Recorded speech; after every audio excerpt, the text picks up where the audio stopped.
Hey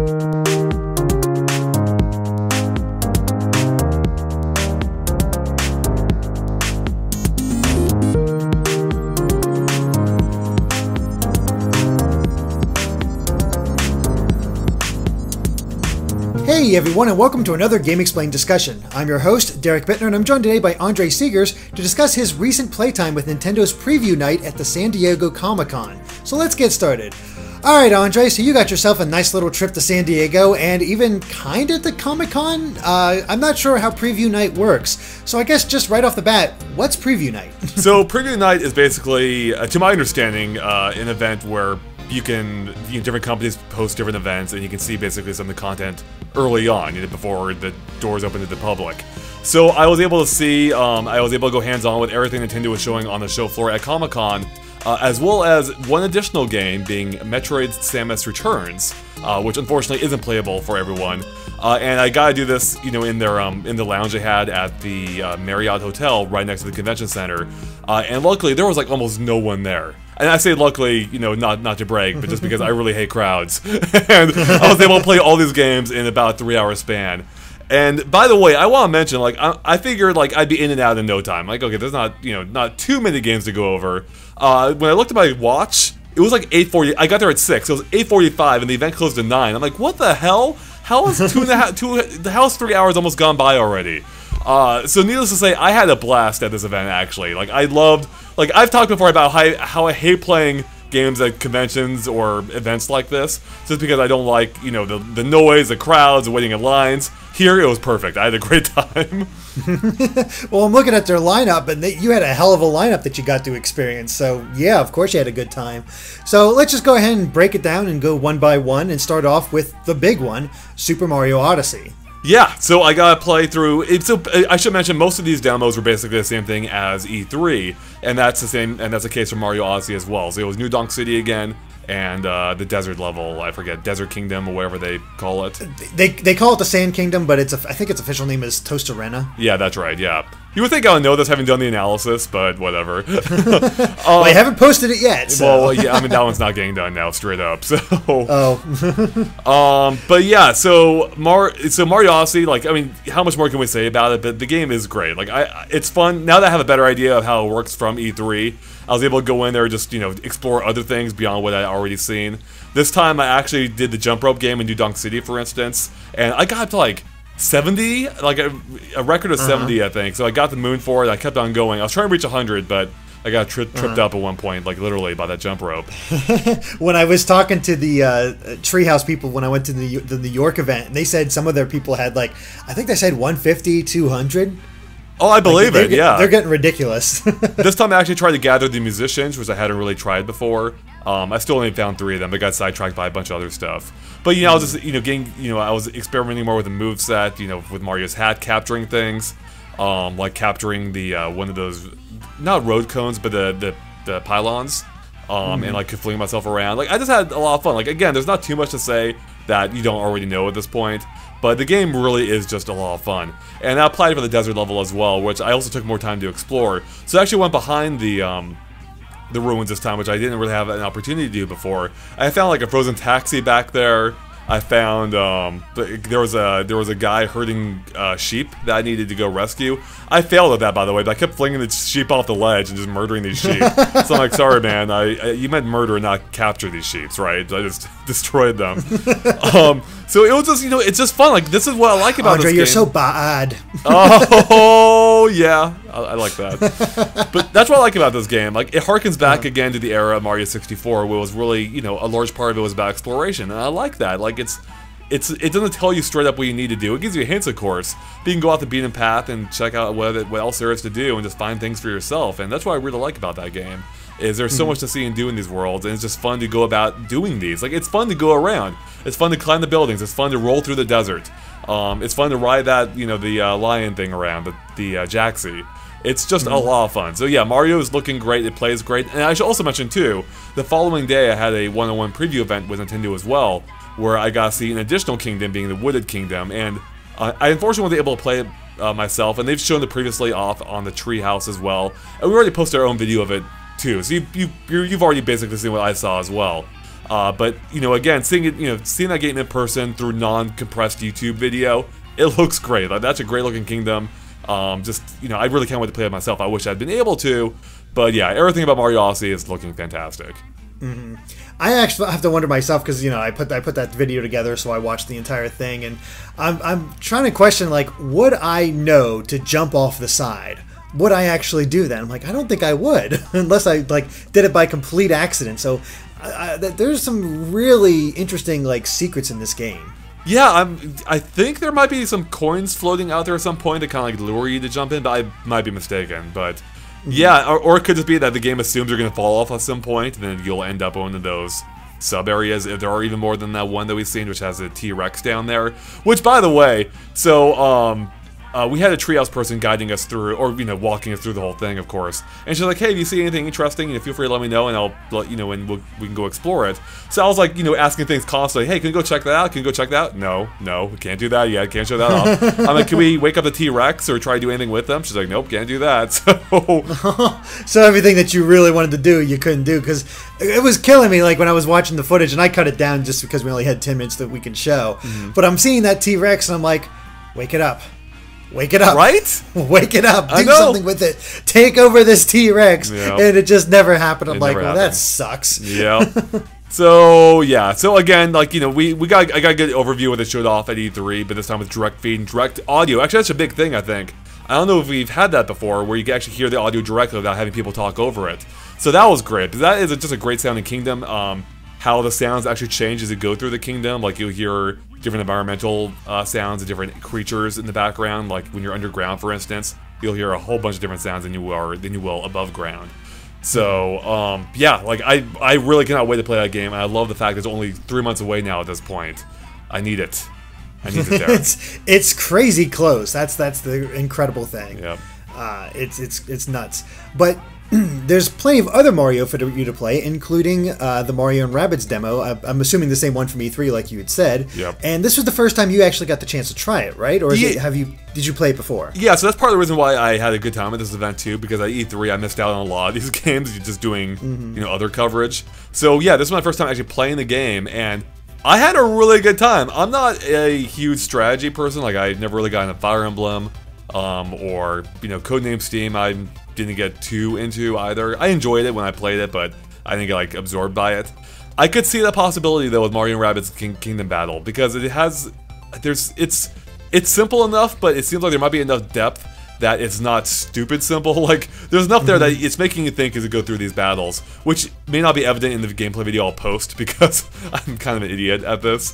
But no, the game's fun. Like, it has a good sense of humor. I love seeing the Rabbids and the Mario characters interact, including the Rabbids dressed as Mario characters, which is your party basically. The gameplay it works. Like, it's running around the world. You can check out little sites along the way. A magnifying glass will pop up when there's something to see or interact with.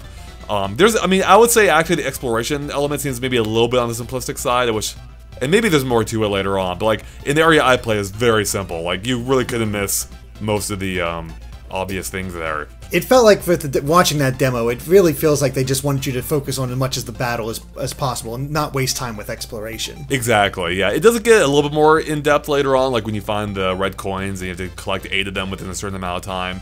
But the demo really does seem to be focused on the battles, which makes sense because that is what they need to sell you on in this game. And I like them. Like, they work. I like how you can move your character around or not in real time, but I like how you have the simple grid showing how far you can go. But then you have different options within that. Like, if you go through a warp pipe, you can travel beyond the warp pipe even. Or if you go to another character, they can throw you and increase your distance of where you can travel. I like how you can slide through enemies that keep on going in that same turn, and then once you're done moving, you can then choose to engage those enemies by shooting them. And for whatever reason, I kind of love seeing Mario with a gun. There's something about it that's just, it's so absurd and hilarious. I just love seeing that. Seeing Mario, just look all, really upset and just, blasting these enemy characters. I mean, who wouldn't want to shoot the Rabbids, though? You give the man a gun, he's gonna use it. You gotta do it, exactly. And even the cover system, it works well. I like how you can take cover, and you need to think about what angle you're taking cover from so you can protect yourself from being attacked. At the same time, you also want to attack these enemies as well. And it can even shoot the cover as well, so these blocks will eventually degrade and break apart. But that can take a little while, so... Yeah, like, I mean, the game, like, it's simple, it's charming, and it's fun so far. So, it's, you know, it's done enough to hook me, and to the point where I want to play it when it actually comes out. Mm-hmm. And hey, if you like this, you might go on to XCOM, which basically has the same battle system, just with less movement options. Because that's the part that really interests me. It's like you were talking about how you can use another character to jump off them and slide through an enemy and then shoot them. Like being able to do that all in one turn, I think that's where a lot of the strategy is going to come in. Just maximizing that damage that you can put out and getting your troops as far as possible in the map itself. Right. Like I'm actually really excited to try this out. Like I actually want to really play this game. It's fun. Yeah, I mean, hats off to Ubisoft, and I want to say too. Oh, you know, based on the preview event, it could fall apart in the full game. Who knows? But I do feel slightly vindicated in my prediction that this game would surprise people and it would actually be good. So yeah, I think there's a certain level of quality expected, especially when it's a spin-off. Like you just want to like get that up there. I mean, it doesn't always happen, but especially when you see the team at Ubisoft, you can really get a sense of their passion. Well, let's end off our Mario trilogy because you also got to try Mario and Luigi Superstar Saga plus Bowser's Minions. I did. So, and we actually got video of this. I think this might be some of the first direct feed from the game. So go check that out if you haven't already, because you get to see a really good look at the first 10 minutes or so of the game, as well as hear the audio. And going back to this, like, I love the original Mario and Luigi Superstar Saga, and like playing it, like, it instantly brought back memories of that game, because it really does, like, they capture the look and feel of the game, well, more the feel than the look. Like, it still looks like it, but they're using the more modern assets than the original, like, I mean, I guess they're still hand-drawn, right? But they don't look hand-drawn like they were in the original game. Like, they look hand-drawn there. They look almost more like, pre-rendered assets this time, but I think they're all still hand-drawn sprites, which is impressive. But the game looks good. And it was, you know, the charm's still there. The game had a great script originally. That's still there. I don't know. I can't say for sure they've updated it to any significant degree or not, but it was still funny. I was still, you know, smirking to myself. I will say, as usual with this franchise, there is a lot of dialogue in this game. There was very little actual gameplay in the first 10 minutes that I played through. So yeah, there's still a lot of dialogue, but I didn't have a chance to really try any battles, because by the time we got to a real battle beyond the tutorial with Bowser, or actually, sorry, there was a tutorial with Bowser battle, basically, but once we got to the ship, that's when they cut out the demo. They wouldn't let me play it anymore beyond that, unfortunately, so... No. But yeah, I mean, so there's not too much to say about the gameplay. Like, it's the original game, but upgraded now. It looks better, or...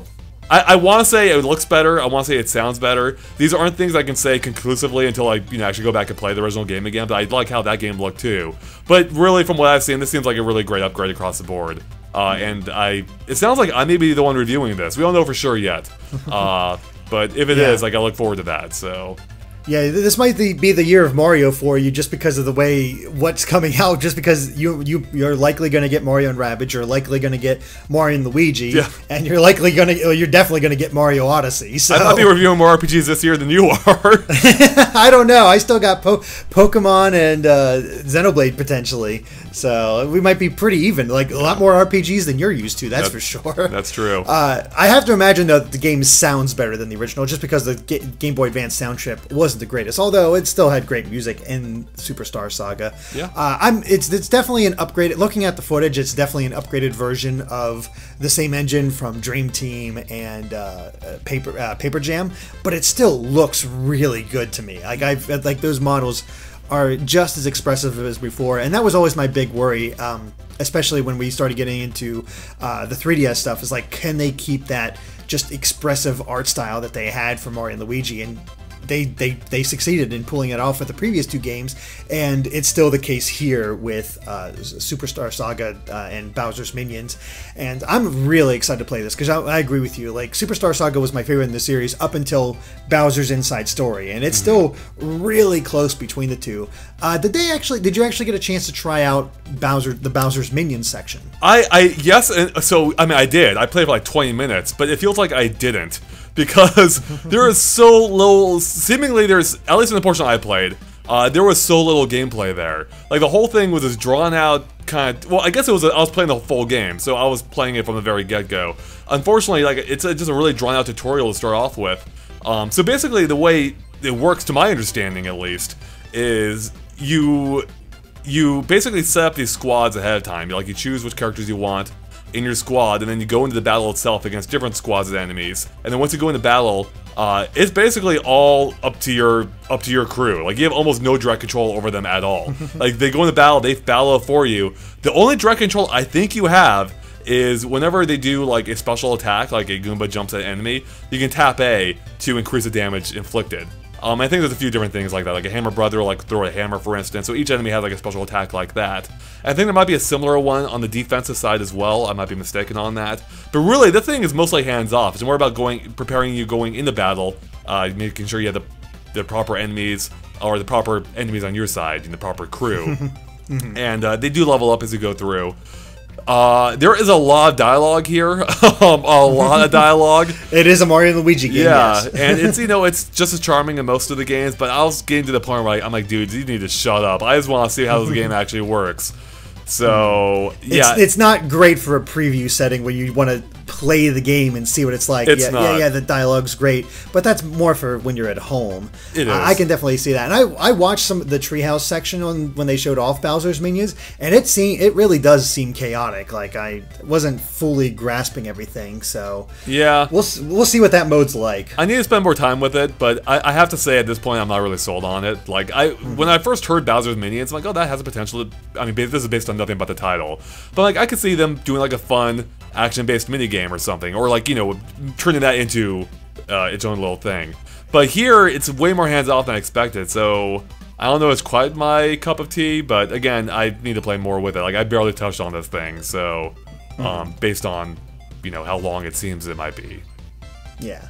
Well, you also played some games that I'm going to be reviewing later. Let's go first with the one that you have no idea about.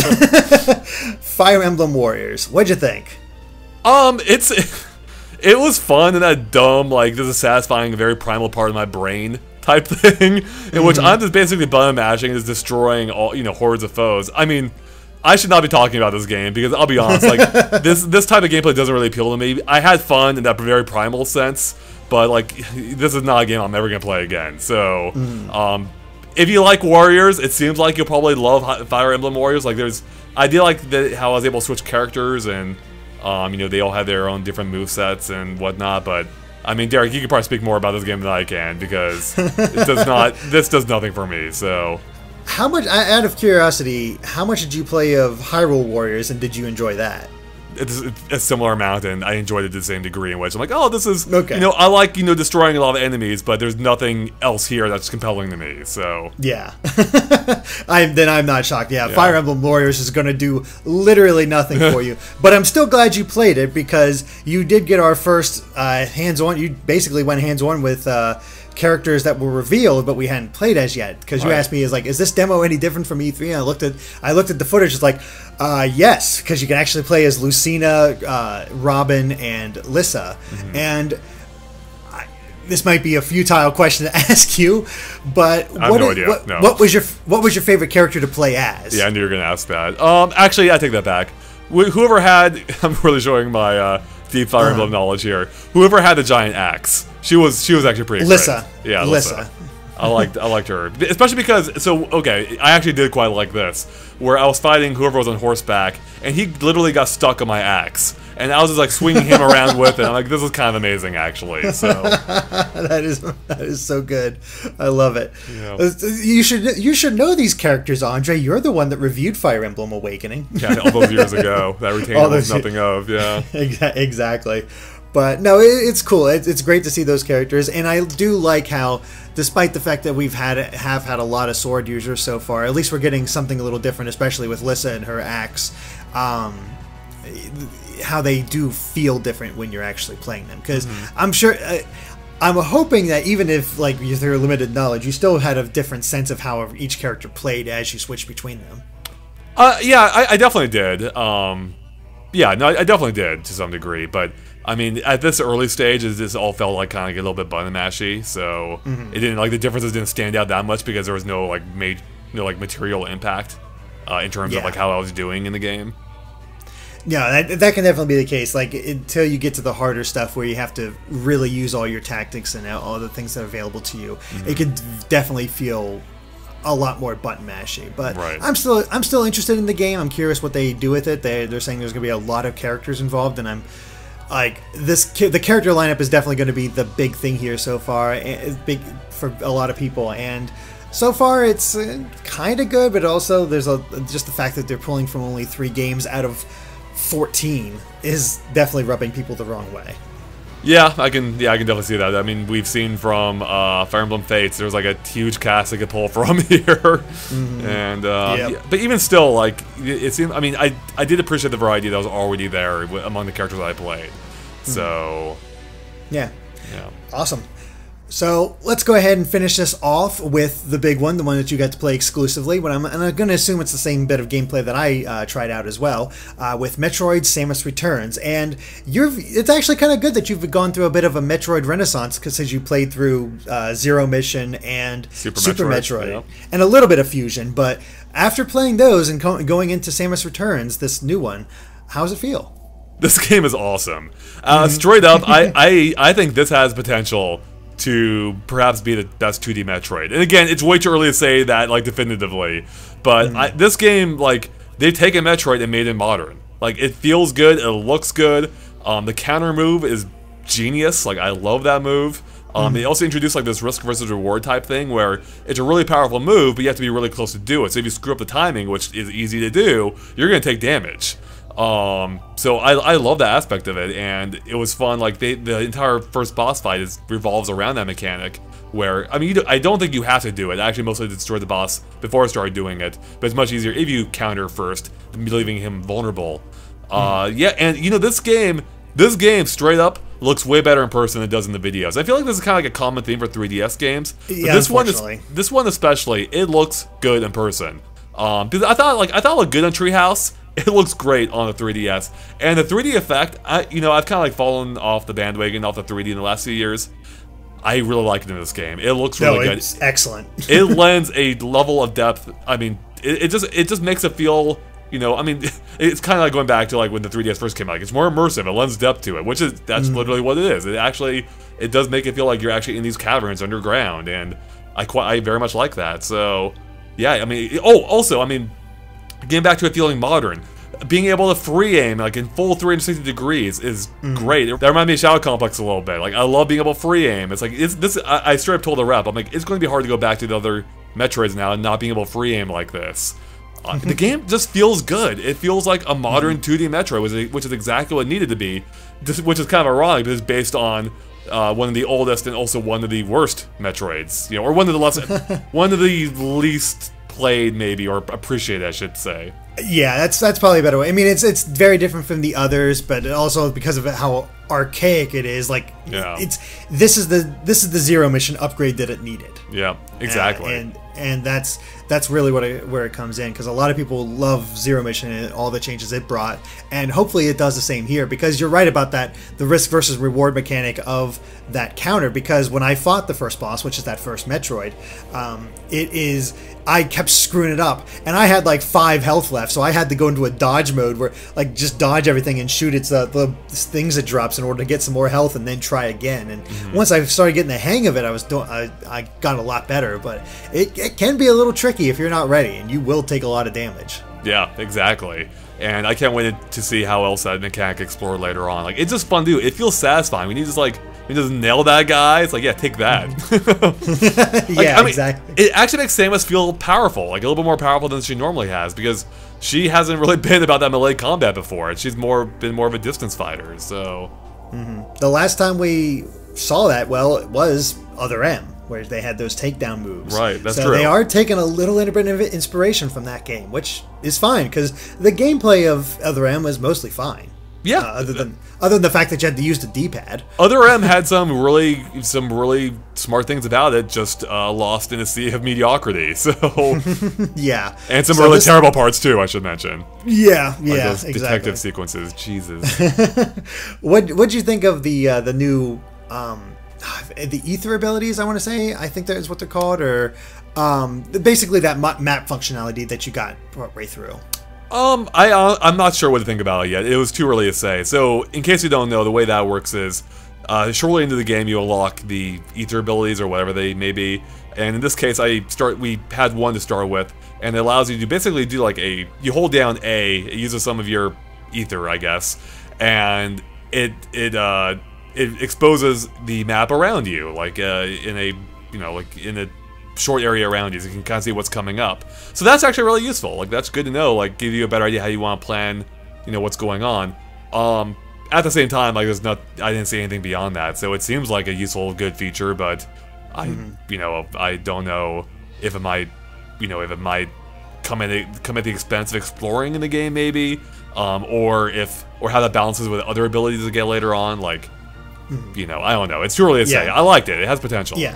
That's how I sort of feel about it. Like, I like it. It has there is a lot of potential there, but it also could be kind of take away some of the fun of the exploration of the game. So I'm not quite sure how I feel. On the other hand, it could be treated like you buy maps in like a Castlevania game, and you can see what's coming. So in that way, it's not that different. So I don't know. It's one of those cases where you just got to see it in the full game in order to get a better understanding. Exactly. Yeah. But yeah, I'm glad you enjoyed it as much as I did, because there's a good reason to be excited for that game. Yeah, absolutely. It's 2D Metroid done right in a modern way. Like, it seems really good so far, and I can't wait to play more of it. And it comes out in not too long either. September. Yep. Yeah.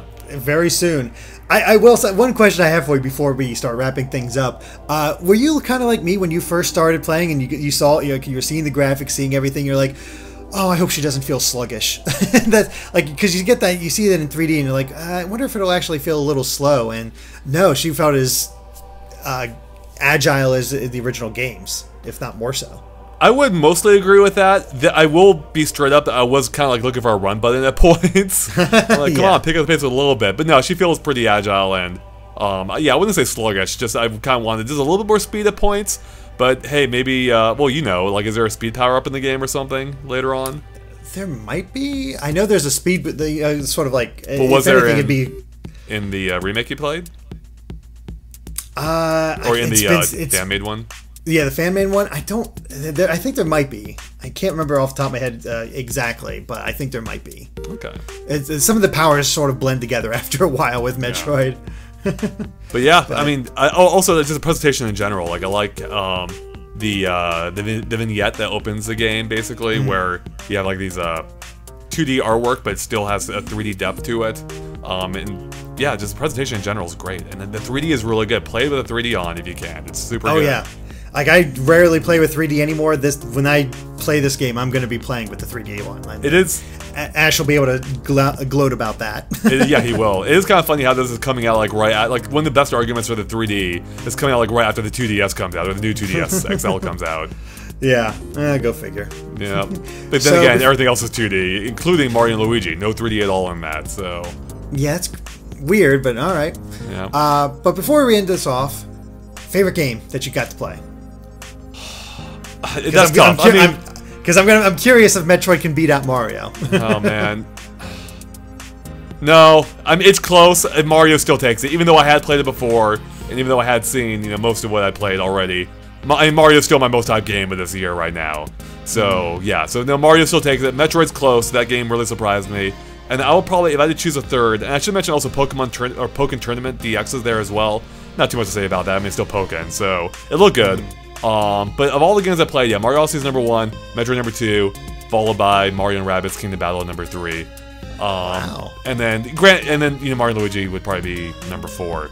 But again, who knows how that'll shake out? Like, Mario Luigi is a game that probably demos just the worst in general, because there's very little gameplay there, and it was all like just dialogue, and I only got to play the first 10-15 minutes or so. Yeah, because they started you from the beginning rather than like Mario and Rabbids, where you get to play like.